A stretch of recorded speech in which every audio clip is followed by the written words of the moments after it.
It's October 1st, so it's time to start talking about horror stuff. Okay? Now we've discussed horror literature in the past. We discussed horror films. I guess keep the film thing going. Just something I noticed in terms of I mentioned it in the video we did before about the feminization of horror. I say horror. I don't say horror, right? The feminization of horror, right? Where it's like Rue Morgue or Fango, or you look in the mainstream of it, and not 8 times out of 10 there's a female protagonist. It's from a woman's point of view. Like everything, it's becoming more focused on the woman that used to be in the horror films. You say the victim or the damsel in distress the man was trying to save. Now, okay, I don't mind like the remake of Night of the Living Dead when the first film Barbara was catatonic and useless. In the second film she was like actually clever. She figured out why can't we just run around the zombies, right? They're pretty slow, but she was right. And that's not to say that all women, like there's women who do plenty of things where they fight for their lives in this world and show courage.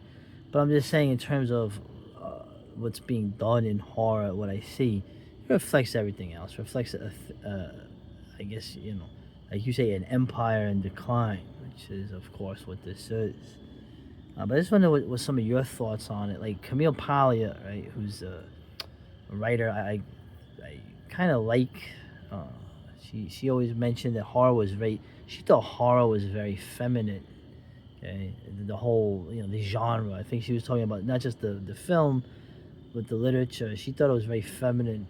Now you didn't really like horror growing up. You everybody mentioned that you weren't really a fan of horror films or anything like that. So you probably liked seeing the hot babes in them, right? But yeah, right. But you didn't. You had mentioned you don't like to see that. You didn't like them seeing. You didn't like seeing them get killed. I like the old time horror stuff, uh, Wolfman and Dracula All movies. right, that's good. They're some that I can't even name. I used to stay up when I was like 10, 11, 12, waiting for my dad to come home on Friday night because he worked all week out of state. And they'd have like the Elvira thing with like the horror movie, and lots of times they were like black and white horror movies from like the 30s or something. And I always liked that, but I I never liked the slasher movies because they were very predictable. You know that the dude in the Letterman jacket was going to get killed. Anybody that had sex was going to get killed for just because they had sex. Yeah. So you could just see that it was this really psychotic way of getting the like the nerd that was frustrated and not having access to women, okay, seeing the people, the slut and the jock get killed. I mean, that was just kind of like, that was like a standard trope.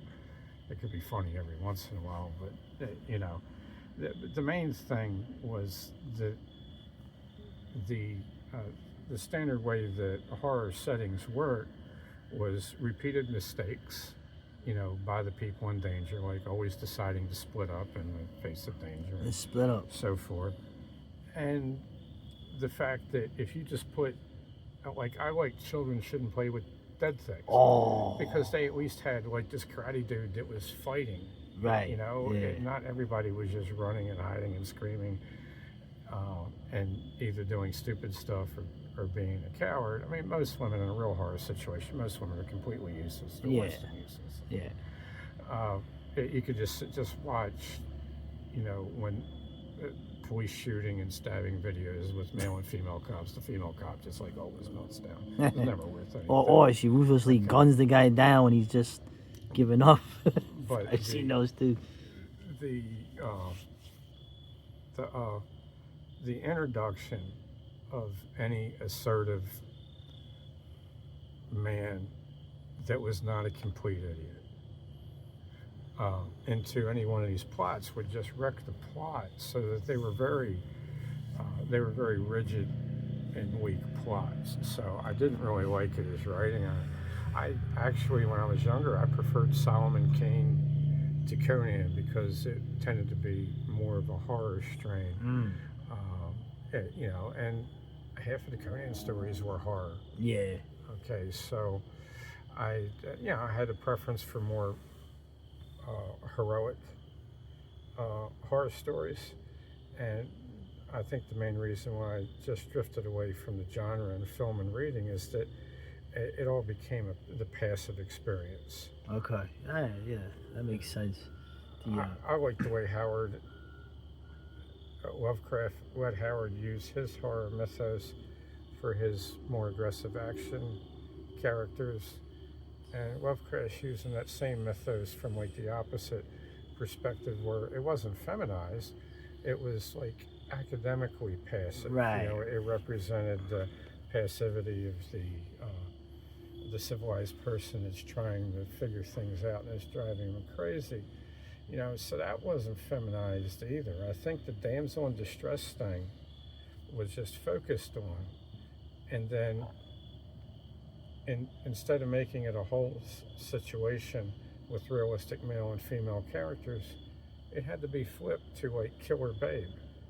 Right. Well, that's I mean, now when you For have the adventure-oriented stuff. yeah, Right? Like the way the Aliens franchise went, which was science fiction horror, really. yeah. I mean, Alien. You can argue is a haunted house film and a spaceship that they always said, and it was always true. So, I saw Blade Runner recently, and that was kind of a horror sci-fi. very tough. And Blade Runner is like next month, I think. Right, and that wasn't just like damsel in distress stuff either. It also wasn't Killer Babe stuff. You had the one Killer Babe in there. Yeah. But it's not like. Well, it was like a detective. It was like one of those like detective noir films where the detective keeps gets his ass handed to him all the time.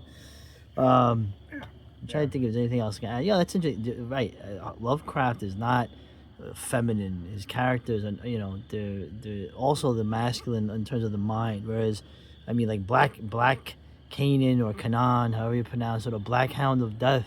Oh my God, those heroes are like those stories. I recommend you read them. So just don't do audio versions.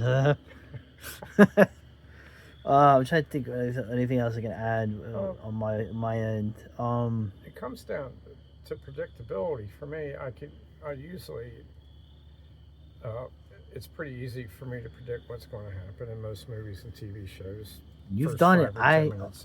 To the audience, I have seen this guy do that. Go, oh yeah, this is gonna happen. So and I'm like, oh my God, he's right. Enough. And I think that just comes from doing a lot of reading and a lot of writing. Right. So I kind of been behind.